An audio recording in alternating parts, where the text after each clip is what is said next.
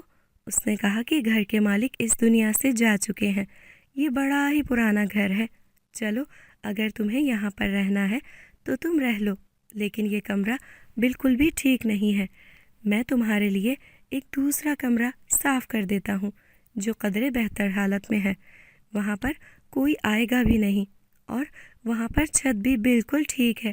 میں بھی اس کے پیچھے چل پڑی۔ میں نے کہا کہ یہاں پر کون رہتا تھا؟ باہر تو ہندی میں کچھ لکھا ہوا ہے، کیا یہاں پہ ہندو رہتے تھے؟ اس نے کہا کہ ہاں، سب سے پہلے جس نے گھر بنایا تھا وہ ایک ہندو ہی تھا۔ جس کمرے کو وہ بابا جی صاف کر رہے تھے اس کمرے میں ایک بڑا فریم لگا ہوا تھا، لیکن اس میں ایک پردہ لگایا گیا تھا، پر اس پر کچھ بنا ہوا نہیں تھا۔ ایسا لگتا تھا کہ یہ کوئی تصویر ہے، لیکن کچھ بھی دکھائی نہیں دے رہا تھا، شاید وقت کے ساتھ ساتھ رنگ اڑ گئے تھے۔ میں نے کہا کہ کیا اس تصویر کے رنگ اڑ گئے ہیں؟ اس نے کہا کہ نہیں بیٹا، تصویروں کے رنگ نہیں اڑتے، یہ تصویریں تو صدیوں سے چلی ہیں، یہ تصویریں تو صدیوں سے چلتی ہیں۔ اس میں بھی ایک لڑکی کی تصویر تھی، بہت ہی پیاری خوبصورت لڑکی، تمہاری جتنی ہوگی، لیکن وہ یہاں سے چلی گئی۔ مجھے سمجھ نہیں آیا کہ اس بات کا کیا مطلب ہے کہ تصویر وہاں سے چلی گئی۔ اس نے کہا کہ بیٹا دیکھو، جب انڈیا اور پاکستان ایک ساتھ رہتے تھے تب ایک نرنجن نامی کے آدمی نے یہ جگہ بنائی تھی۔ یہ ایک ہوٹل تھا جہاں پر وہ مختلف لوگوں کو رہنے کے لیے جگہ دیا کرتا تھا، اور یہاں پر وہی لوگ رہتے تھے جو دوسرے شہر سے ادھر کام کرنے کے لیے آتے تھے، یا پھر کوئی اسٹوڈنٹ یا کوئی دکاندار۔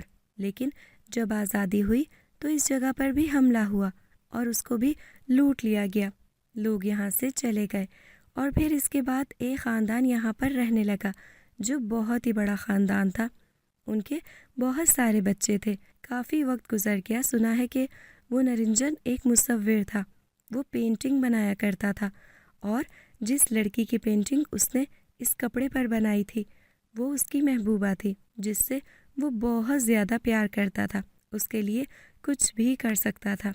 اس نے اسے سامنے بٹھا کر اس کی تصویر بنائی تھی، لیکن آزادی کی جنگ میں اس کی محبوبہ نہ جانے کہاں چلی گئی، شاید اس دنیا سے چلی گئی ہوگی، اسی لیے وہ بھی ملک چھوڑ کر چلا گیا، اور جب 20 سال کے بعد واپس آیا تو اس نے یہاں رہنے والے لوگوں کو بتایا کہ یہ میرا گھر ہے، اور ثبوت بھی دکھایا، لیکن ان لوگوں نے کہا کہ اب تو ہم یہاں پر رہتے ہیں، ہم آپ کو یہ گھر واپس نہیں دے سکتے، ہمارے تو بہت سارے بچے ہیں، ہم کہاں جائیں گے۔ اس کا کہنا تھا کہ وہ گھر واپس لینے کے لیے نہیں آیا ہے، وہ صرف اپنی بنائی اس تصویر کو دیکھنے کے لیے آیا ہے، کیونکہ اس نے بعد میں بھی کافی ساری تصویریں بنائی ہیں، لیکن کوئی بھی تصویر اس جیسی حسین اور خوبصورت نہیں بن پائی۔ یہ تصویر ایسی تھی جس کو دیکھ کر ایسا لگتا تھا کہ لڑکی کھڑی ہے، کوئی تصویر نہیں ہے۔ وہ یہاں پر آیا اور اس تصویر کو پاگلوں کی طرح دیکھنے لگا۔ اس نے اپنے آپ کو اسی کمرے میں بند کر لیا، اور نہ جانے کتنے گھنٹے وہ یہیں پر بیٹھا رہا۔ گھر والے بھی حیران ہو گئے کہ کہیں اس کا ارادہ بدل ہی نہ جائے اور یہ ہم سے گھر واپس نہ لے لے، کیونکہ یہ جگہ شہر کے بیچوں بیچ تھی، اور اس وقت بھی کروڑوں کی تھی، اور آج تو شاید اربوں کی ہوگی۔ اسی لیے گھر والوں نے بہت ہی برا کام کیا، انہوں نے اس کو کہا کہ آپ آ کر کھانا کھا لیں، اور اس کے کھانے میں زہر ملا دیا۔ وہ شخص مر گیا، اس کے پاس گھر کے کاغذات تھے، وہ بآسانی اس گھر کو حاصل کر سکتا تھا، اسی لیے شاید وہ لوگ بھی ڈر گئے تھے، کیونکہ وہ اس جگہ کو چھوڑنا نہیں چاہتے تھے، اور انڈیا سے ایک شخص آیا تھا، اگر وہ پاکستان میں مر بھی جاتا تو اس کے پیچھے کس نے آنا تھا، کسی کو بھی پتہ نہیں چلنا تھا۔ انہوں نے اس شخص کو مار ڈالا اور اس کی لاش کو بھی ٹھکانے لگا دیا، لیکن جب انہوں نے پلٹ کر دیکھا تو وہ لڑکی اس تصویر میں نہیں تھی، صرف کپڑا ہی رہ گیا تھا۔ ایسا لگتا تھا کہ وہ لڑکی وہاں سے کہیں چلی گئی تھی یا پھر تصویر سے باہر نکل گئی تھی، ہمیں نہیں پتہ، پر تب سے یہ تصویر خالی ہے۔ میں نے کہا کہ پھر ان لوگوں کے ساتھ کیا ہوا؟ اس بابا جی نے بتایا کہ اس طرح وہ لوگ مرنے لگے، اور پھر جو بھی اس گھر میں رہنے کے لیے آیا اس کے ساتھ کچھ برا ہی ہوا۔ یہ جگہ آسیب زدہ مشہور ہو گئی اور شہر کے بیچوں بیچ ہونے کے باوجود بھی یہاں پر کوئی بھی رہنے کے لیے نہیں آتا، جبکہ دیکھا جائے تو آج بھی یہ جگہ بہت مہنگی ہے اور ابھی تک کھڑی بھی ہے۔ اس کی تو زمین ہی بہت زیادہ مہنگی ہوگی، لیکن اب یہاں پر کوئی بھی رہنے کے لیے نہیں آتا ہے۔ بیٹی، تمہیں یہ بتانے کا مقصد بالکل بھی یہ نہیں تھا کہ تم ڈر جاؤ۔ میں یہ بتانا چاہتا تھا کہ اس گھر میں کیا ہوا ہے۔ میں نے کہا کہ اب مجھے سمجھ آئی کہ جو شخص میرے پیچھے بھاگ رہا تھا وہ مجھے دیکھ کر میرے پیچھے کیوں نہیں آیا، شاید وہ بھی ڈر گیا تھا۔ بابا جی نے کہا کہ ہاں، وہ ضرور ڈر گیا ہوگا۔ ویسے میرا نام اکرم ہے اور اس گھر کے جو آخری مالک تھے جنہوں نے اس گھر کو قانونی طور پر اپنے نام لگایا تھا، میں انہی کا نوکر ہوں۔ وہ سب بھی اس دنیا سے جا چکے ہیں۔ ان کے بچے ابھی تک زندہ ہیں، لیکن وہ یہاں نہیں رہتے ہیں اور نہ ہی یہاں آنا چاہتے ہیں، لیکن کبھی کبھی میں یہاں پہ آ جاتا ہوں۔ مجھے آج تک یہاں پر کوئی نقصان نہیں ہوا ہے۔ 3-4 مہینے بعد چکر لگا لیتا ہوں، بس ایسے ہی۔ اگر نہ بھی آؤں تو کوئی فرق نہیں پڑتا، اور جگہ کے مالکان یہ چاہتے ہیں کہ یہ جگہ کوئی ایسا شخص خرید لے جو یہاں پر کوئی مسجد بنا لے، تاکہ اس جگہ میں بسے ہوئے آسیب بھی ختم ہو جائیں۔ لیکن شہر کے بیچوں بیچ مسجد بنانے کا کوئی مطلب نہیں ہے۔ یہاں پر تو ساری دکانیں ہی دکانیں ہیں۔ اس جگہ کو کوئی ایسا شخص خرید سکتا ہے جو اس کے بارے میں جانتا نہ ہو، اور یا پھر اسے اس بات سے کوئی فرق نہیں پڑتا۔ اسی لیے اس جگہ کا کوئی کام ہی نہیں بنتا اور بس ایسے ہی پڑی رہتی ہے۔ اسی لیے تم یہاں پر آرام سے رہ سکتی ہو، تمہیں ڈر تو نہیں لگتا؟ میں نے کہا کہ مجھے جس چیز سے ڈر لگتا تھا وہ ہو چکا ہے۔ میں اپنے ماں باپ کو کھونے سے ڈرتی تھی، ایک اچھی زندگی کو چھوڑنے سے ڈرتی تھی، وہ سب کچھ ختم ہو گیا۔ اب مجھے کسی سے ڈر نہیں لگتا، میں صرف اپنی بھائی کی فکر میں لگی رہتی ہوں۔ اگر ہم لوگ یہاں پر محفوظ ہیں تو پھر مجھے ڈرنے کی ضرورت نہیں ہے۔ اس نے کہا کہ محفوظ تو تم لوگ یہاں پر ہو، کیونکہ یہاں پہ کوئی کبھی نہیں آئے گا۔ بابا جی نے میرے سر پر ہاتھ رکھا اور کہا کہ تم بہت بہادر ہو بیٹی، تم اپنے بھائی کے لیے سب کچھ کر رہی ہو، اور جب انسان کسی اور کے لیے جیتا ہے تو اللہ اس کی مدد ضرور کرتا ہے۔ تمہارے ساتھ بھی سب کچھ ٹھیک ہو جائے گا، تم فکر نہیں کرو۔ میں نے کہا کہ بابا جی، رہنے کے لیے چھت تو مل گئی ہے، لیکن کھانے کے لیے بھی تو کچھ چاہیے، میں کیا کروں گی یہاں پہ؟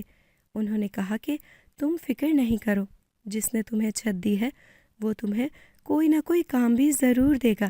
مجھے ابھی بھی ڈر لگ رہا تھا اور میں سوچ رہی تھی کہ ایک اکیلی لڑکی کیا کرے گی جس کے ساتھ اس کا ایک چھوٹا بھائی ہے۔ لیکن بابا جی کی بات بھی ٹھیک تھی، کل تک تو میرے پاس رہنے کی بھی کوئی جگہ نہیں تھی، اب کم سے کم یہاں رہ تو سکتی تھی۔ انہوں نے میرے لیے 2 کمرے صاف کر دیے۔ انہوں نے کہا کہ یہاں پر کچھ برتن وغیرہ بھی پڑے ہیں، ایک کمرے کو کچن بنا سکتی ہو۔ میں تمہارے لیے کچھ بستر وغیرہ بھی لے آؤں گا اور دیکھوں گا کہ یہاں پر گیس چالو ہے یا نہیں، کہیں سے تمہیں کوئی کنیکشن لگوا دوں گا۔ تم فکر نہیں کرو، سب کچھ آہستہ آہستہ ٹھیک ہو جائے گا۔ میں نے کہا کہ آپ بہت اچھے ہیں، آپ میرے لیے رحمت بن کر آئے ہیں، جو میری اتنی مدد کرنے کو تیار ہیں۔ انہوں نے کہا کہ بیٹی، مدد کرنی چاہیے، تم فکر نہ کرو، سب کچھ ٹھیک ہو جائے گا۔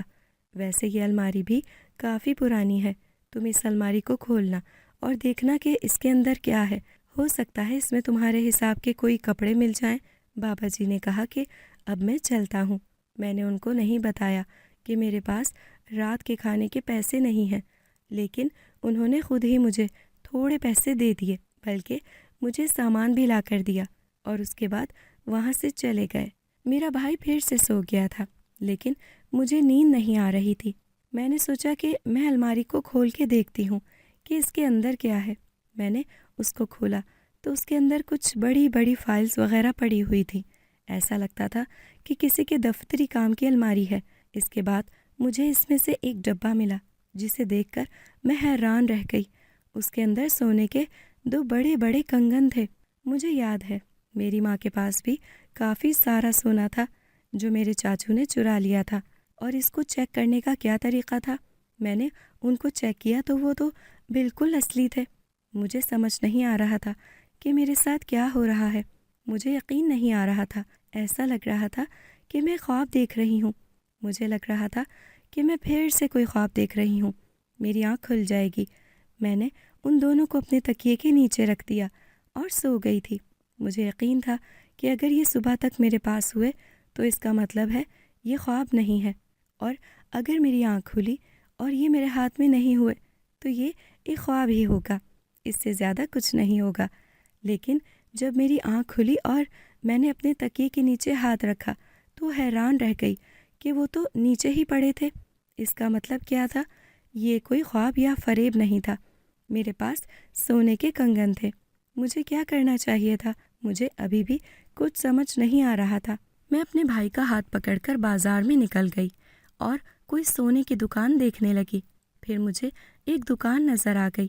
میں نے اسے کنگن دکھایا تو اس نے کہا کہ یہ تو بہت موٹا اور بھاری ہے، اس کے جتنے پیسے بنتے ہیں اتنے پیسے تو میرے پاس ابھی نہیں ہیں۔ آپ 1 گھنٹے بعد آئیں، میں آپ کے سارے پیسوں کا انتظام کر کے دوں گا۔ دکان والا بھی میری طرف عجیب نظروں سے دیکھ رہا تھا۔ اس نے پوچھا کہ بیٹے یہ تم نے کہاں سے لیا ہے؟ میں نے کہا کہ یہ میری دادی کا تھا، وہ اب اس دنیا میں نہیں ہے۔ اس نے کہا کہ ہاں یہ بہت پرانے زمانے کا لگ رہا ہے، ایسے تو ہماری نانی دادی ہی پہنا کرتی تھی۔ آج کل تو تھوڑے سے سونے سے ہی پورا سیٹ بن جاتا ہے، لیکن یہ بالکل خالص سونا ہے۔ میں نے اسے دوسرا کنگن نہیں دکھایا تھا۔ میں نے اس سے کہا کہ مجھے تھوڑے پیسے دے دے، میں نے گھر کی چیزیں لینی ہیں۔ تھوڑے بہت پیسے دے دیے اور مجھے کہا کہ 1 گھنٹے کے بعد آ کے اپنے باقی کے پیسے لے جانا۔ تب تک میں نے گھر کی کچھ چیزیں لے لیں اور باقی کے پیسے بھی مل گئے۔ میرے پاس بہت سارے پیسے تھے۔ میں اسی گھر میں جانے لگی جب میں نے کسی کی آواز سنی۔ یہ ایک خواجہ سرا تھا جو شاید آس پاس ہی رہتا تھا۔ مجھے لگا کہ وہ مجھ سے پیسے مانگے گا، اس لیے میں نے اسے کچھ پیسے دے دیے۔ اس نے کہا کہ پورے 100 کا نوٹ دیا ہے تو نے مجھے۔ بڑی بات ہے، کہاں سے آئی ہے تو؟ لیکن تو جہاں سے بھی آئی ہے تو یہاں پہ کیوں جا رہی ہے؟ یہ گھر تو رہنے کے قابل نہیں ہے۔ میں نے کہا کہ یہی میرا گھر ہے۔ اس نے کہا کہ تجھے ڈر نہیں لگتا؟ اس گھر میں تو بھوت ہوتے ہیں۔ میں نے کہا کہ مجھے بھوتوں سے زیادہ انسانوں سے ڈر لگتا ہے۔ اس بات پر وہ حیران ہو گئی۔ اس نے کہا کہ چل، اب مجھے یہ نہیں پتا کہ تو انسان ہے یا نہیں، پر میں بھی تیری مدد کروا دیتی ہوں۔ وہ بھی میرے ساتھ آ گئی اور اس نے بھی میری مدد کرنا شروع کر دی۔ پورا دن لگا کے ہم نے باورچی خانہ سیٹ کر لیا تھا۔ اب یہاں پہ اتنا سامان تھا کہ کھانا پکانے کا انتظام ہو سکتا تھا۔ بابا جی نے گیس کا کہا تھا، شاید وہ شام تک یہ مسئلہ بھی حل کر دیتے، لیکن میں نے ایک چھوٹا سا سلنڈر بھی لے لیا تھا۔ ہم نے وہیں پہ کھانا بھی بنایا اور بیٹھ کر کھایا۔ میں نے کہا کہ مجھے تو اس جگہ کے بارے میں پتہ نہیں تھا، اسی لیے میں یہاں پر آ گئی ہوں، لیکن تم تو اسی شہر کی لگتی ہو، پھر تمہیں یہاں سے ڈر نہیں لگتا ہے؟ اس نے کہا کہ میرا بھی تیرا والا ہی حساب ہے، مجھے بھی لوگوں سے ڈر لگتا ہے اور کسی سے ڈر نہیں لگتا، لوگ بڑے برے ہیں۔ اس نے کہا کہ ہم لوگ یہاں قریب ہی رہتے ہیں، ہمارا بہت بڑا گھر ہے۔ میں نے کہا کہ میرے پاس کچھ پیسے ہیں اور میں کوئی کاروبار کرنا چاہتی ہوں، پر میں کیا کروں؟ اس کا کہنا تھا کہ ایک کام ہو سکتا ہے، کھانا تو نے بہت ہی مزیدار بنایا ہے، تو یہ کام کر کے یہاں جو غریب دکاندار رہتے ہیں ان سے بات کر اور ان کو کہہ کہ ایک ٹائم کا کھانا ان کے لیے تو بنا دیا کرے گی اور وہ مہینے کے پیسے دے دیا کریں گے، کیونکہ سارے دکانداروں کے گھر سے کھانا نہیں آتا، ان کے گھر یہاں سے بہت دور ہوتے ہیں اور بازاری کھانے کھا کھا کے وہ اپنی طبیعت خراب کر لیتے ہیں۔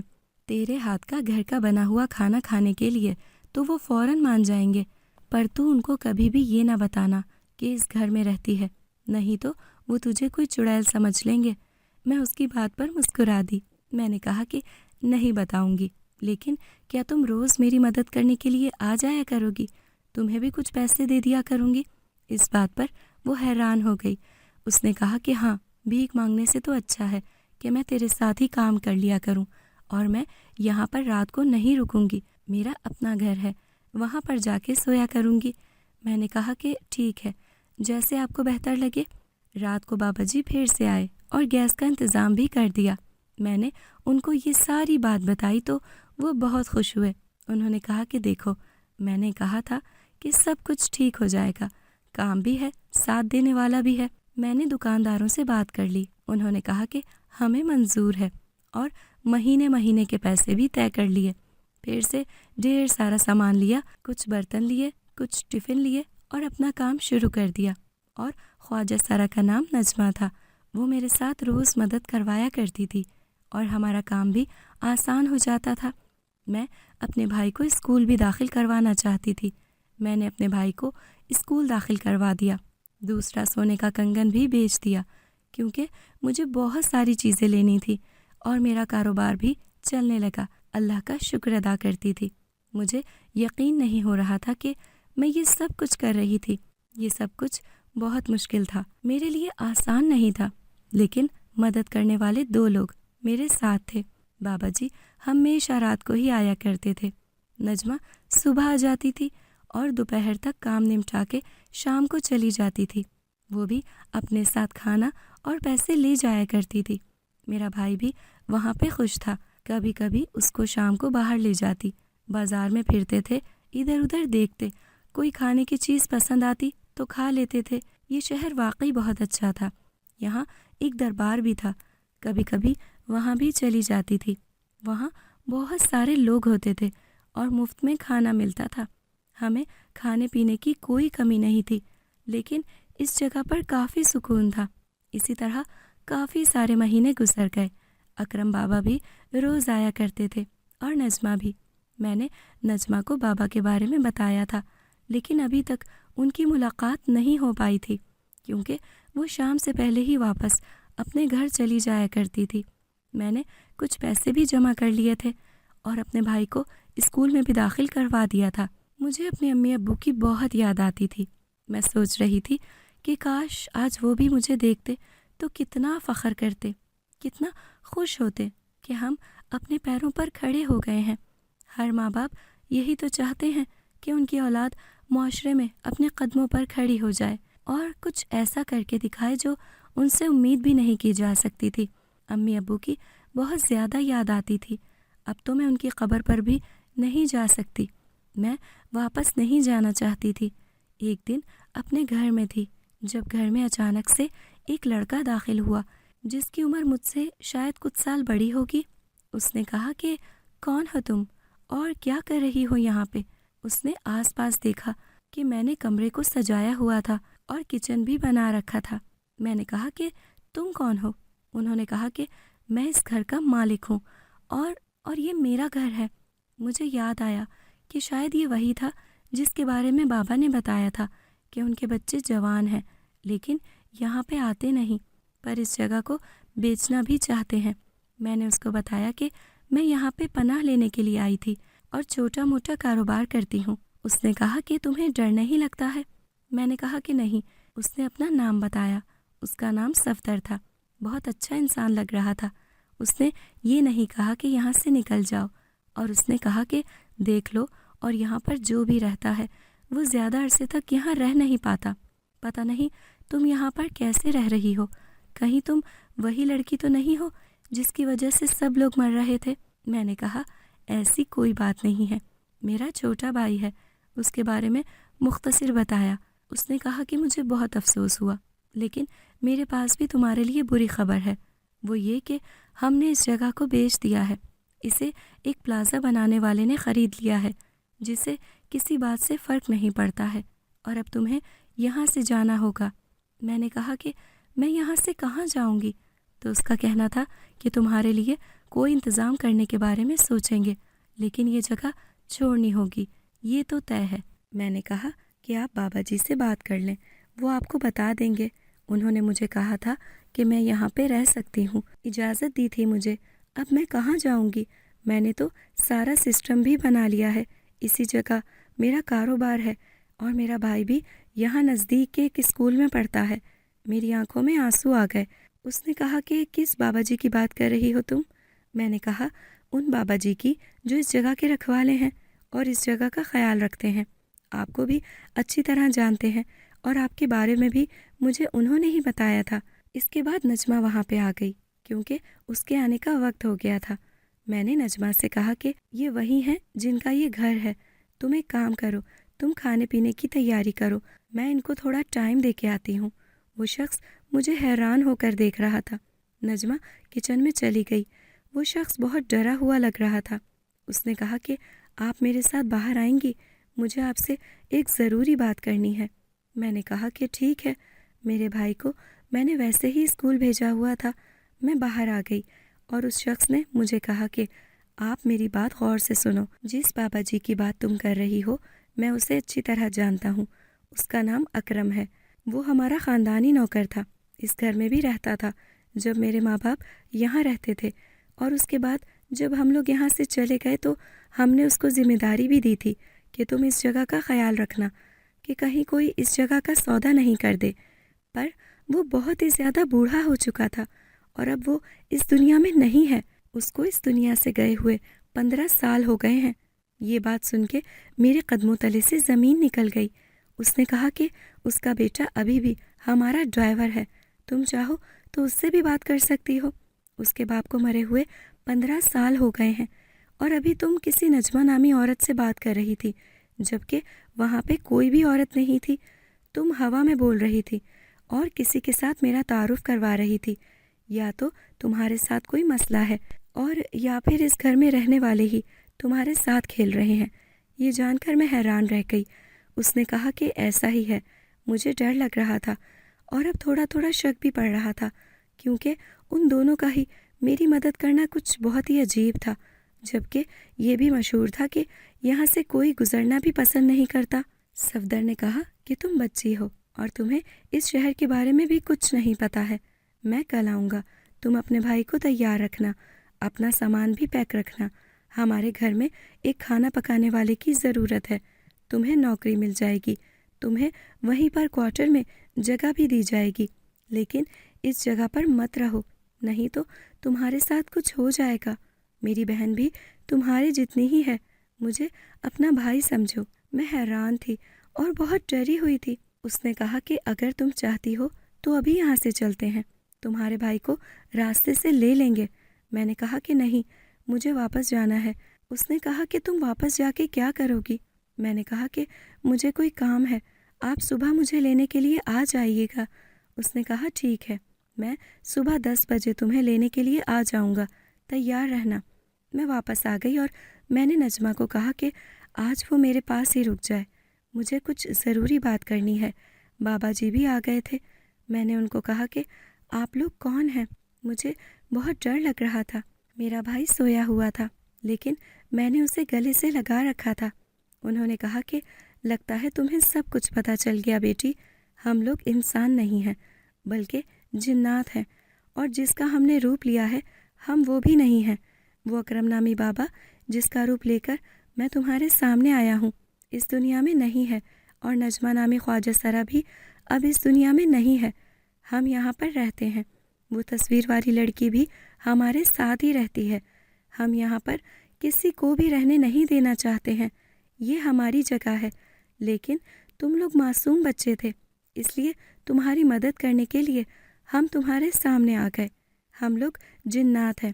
مجھے بہت زیادہ ڈر لگ رہا تھا، کتنے مہینوں سے ان کو جاننے کے باوجود بھی مجھے ڈر لگ رہا تھا۔ اس نے کہا کہ ڈرنے کی ضرورت نہیں ہے، اور یہ جو شخص آیا تھا یہ بھی بہت اچھا انسان ہے، اس کو یوں سمجھو کہ تمہاری مدد کرنے کے لیے ہی اللہ نے یہاں پر بھیجا ہے۔ تم چلی جاؤ اس کے ساتھ تم محفوظ رہو گی اور سب کچھ ٹھیک ہو جائے گا۔ میں نے کہا کہ کیا میں یہاں نہیں رہ سکتی؟ انہوں نے کہا کہ نہیں، ہمیشہ کے لیے یہاں پر نہیں رہ سکتی تھی۔ تمہاری قسمت اچھی ہے کہ تمہارے لیے بہتر انتظام ہو گیا ہے۔ میں نے کہا کہ آپ لوگوں نے میری بہت مدد کی ہے۔ انہوں نے کہا کہ ہاں، کیونکہ تم لوگوں کو مدد کی ضرورت تھی، آئندہ بھی ہم تمہاری مدد کریں گے، لیکن تم کل صبح اس شخص کے ساتھ چلی جانا، وہ تمہارا بہت خیال رکھے گا۔ میری آنکھوں میں آنسو آ گئے۔ نجمہ کو دیکھا تو دل مزید رونے لگا کہ وہ اب اس دنیا میں نہیں ہے، جبکہ وہ کتنی اچھی انسان رہی ہوگی۔ بابا نے میرے سر پر ہاتھ رکھا اور دونوں میری آنکھوں کے سامنے سے ہی غائب ہو گئے۔ میں نے رات وہیں گزاری اور صبح اپنے بھائی کو ساتھ لیا اور کچھ سامان ساتھ لے کے میں صفدر کے ساتھ چلی گئی۔ اس نے مجھے اپنے گھر میں کھانا پکانے کی ڈیوٹی پر رکھ لیا اور میرے بھائی کو بھی ایک اچھے اسکول میں داخل کروایا۔ میں ان کے گھر میں رہتی اور کام کرتی ہوں۔ ان سب کو بھی میری کہانی کے بارے میں پتہ ہے۔ وہ حیران ہوتے ہیں۔ یہی میری کہانی کا مقصد تھا۔ مجھ پر ظلم کرنے والے میرے اپنے تھے، لیکن اللہ نے میرے لیے مدد کرنے والے بھی بھیجے تھے۔ اگر آپ کو ہماری آج کی کہانی پسند آئی ہے تو اسے لائک کریں، شیئر کریں اور چینل کو سبسکرائب کرنا مت بھولیے گا تاکہ آپ کو ہر نئی آنے والی ویڈیو کا نوٹیفیکیشن بر وقت ملتا رہے۔